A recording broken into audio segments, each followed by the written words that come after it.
Hi there, my name is Imran and I love open source software. Today we are going to look at one such software which is Duplicacy. It is a cross-platform, very light, open source backup solution. Imagine you have lots of data on your hard drive, on your PC, on your laptop, and you want a backup tool to encrypt, to compress the data and to upload the data to a cloud storage of your choice. Then this is the tool for you. I will show you step to step how to install it and how to configure it and how can you schedule these tasks of backup so that you don't have to worry about missing out on the data. So this is the website. You can also find the link in the description. All you have to do is click on this download button and it will show you the available installers, and based on your OS and CPU you can select any one of it which is suitable for you. For me, I'm running this on Windows 10, so I think this would be a suitable installer, and just clicking on it download us. And once it finishes the download, installation is very simple. Open the installation file. It will ask for you. Just click on next for one time and it almost finishes the installation. Clicking on next second time will prompt you to run the Duplicacy web edition, and clicking on finish will obviously launch the application, but just for the case here I'm unchecking this and keeping on finish. I'd like to show one thing to you here, which is once you install the application, it will be displayed like this on your home page. You double click that and it will open in a web browser. So this is a command line, like a command line interface application, which means you have to type your commands in, but somebody has made it into a beautiful web interface, and to access it you would be needing a web browser. So the password is entered and then you can click on enter, and this is the home page which we'll look at. So I'll be going very brief on each individual topics here.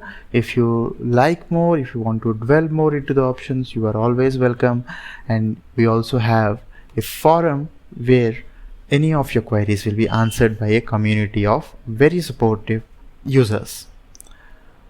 So this is the dashboard. It will show you brief on how many storages you have, how many backups you have done, and how many backups are scheduled for, along with the different storage sizes you have, and new revisions which have happened to those backups, and the activity timeline.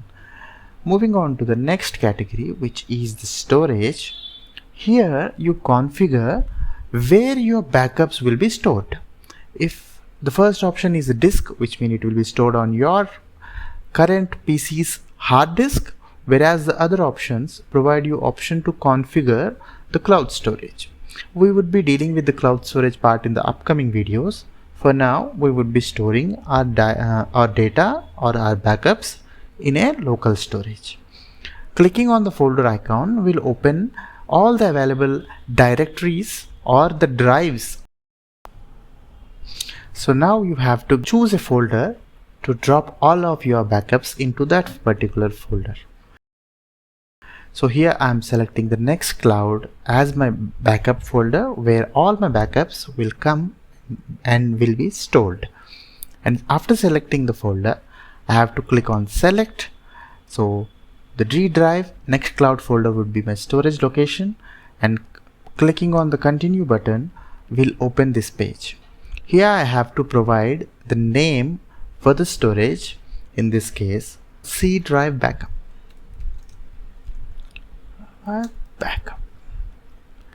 And if I want to protect the backup with a password, I can give it, otherwise I can just keep it empty.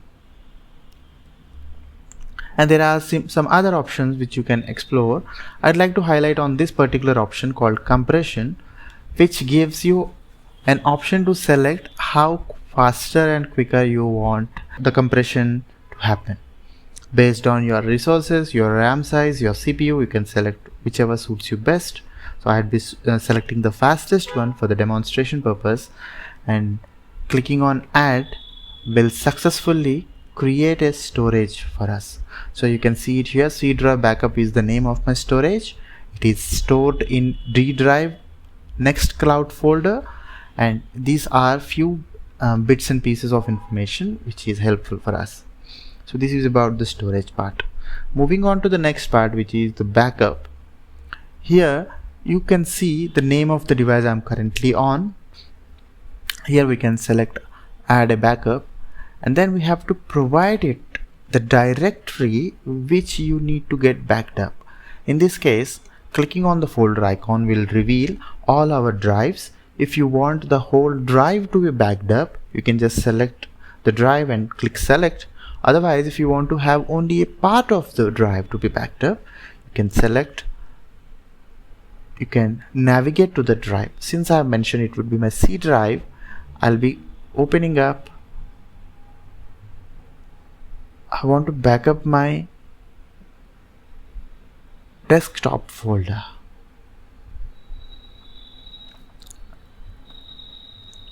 So I have navigated to my desktop folder and I'll click on select. So my desktop folder will be backed up and it will be stored in C drive backup storage. And backup ID.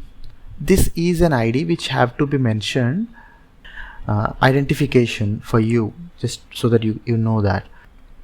So I would be giving the backup number 001 so that I'd be knowing, okay, this was the very initial point when all the backup happened.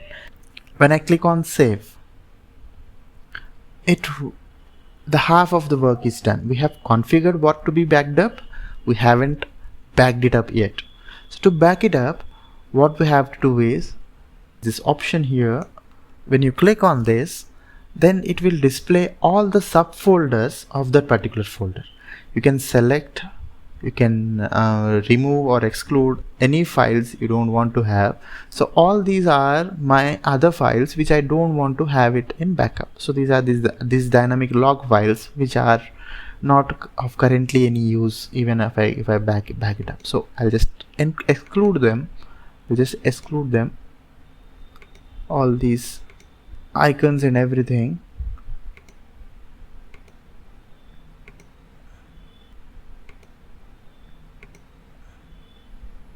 That's it. I do only have 2 folders, and just for the case I can exclude a folder as well.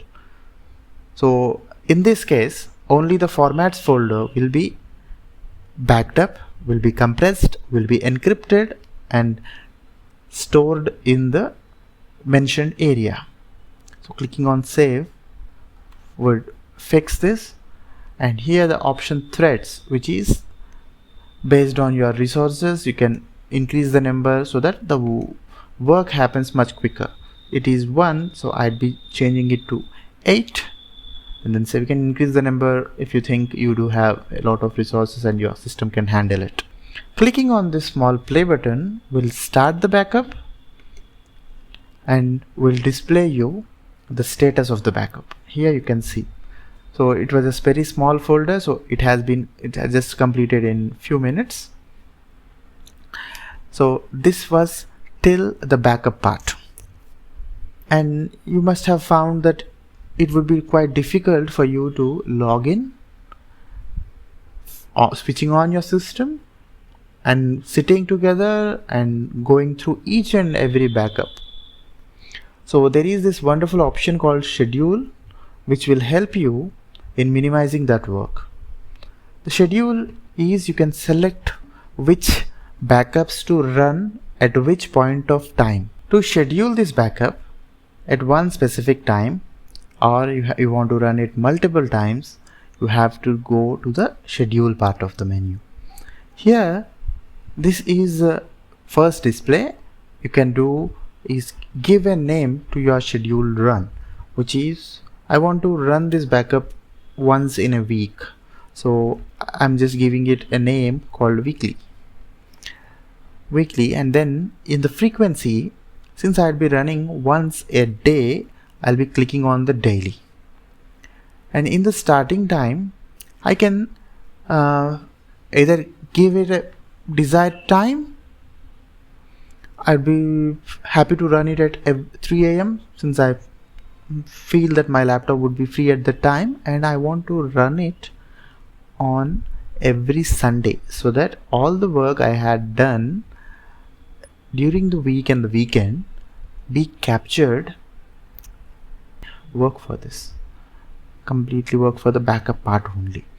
And in the maximum runtime we leave it as 00 because we don't want to give any specific time period to only run it. So that's done, and when we click on save, it would save, and only half of the work is done. We have to give it which backups to run. So to give that list, we would be clicking on the plus icon given here. We'll be selecting from the drop down list the activities we want to do with it. In this case, backup we are talking about the desktop folders to be backed up into the C drive backup, and the path, the storage, they will automatically get populated. And then we have this option called run this job with parallel jobs.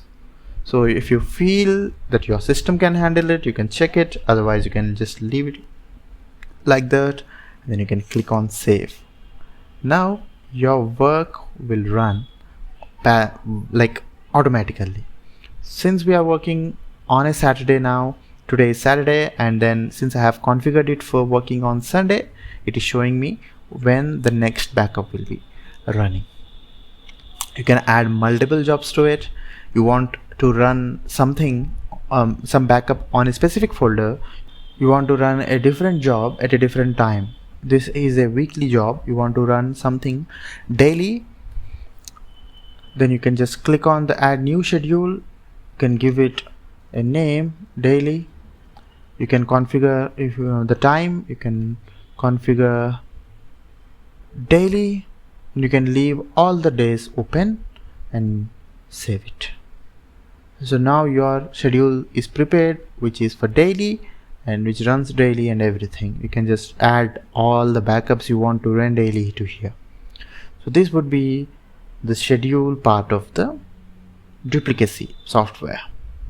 And the last one, which is the restore part. Here we are intending to restore these backups at any point of time. That's the main purpose of taking a backup. That is also very simple and easy here. First, after entering the restore tab, we are selecting the storage from which we want to have this backup. We are selecting the backup IDs.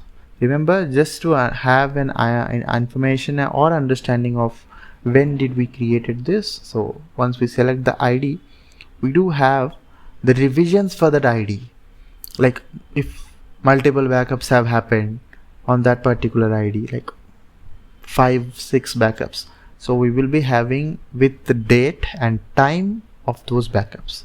Once we select that, then it will list us out the whole folder which we have selected. In this case, it was only the formats folder. If we go into deeper, there are other formats as well available for us. So we can restore not as a chunk, as a whole folder, but we can restore individual folder or individual files from that. So this is how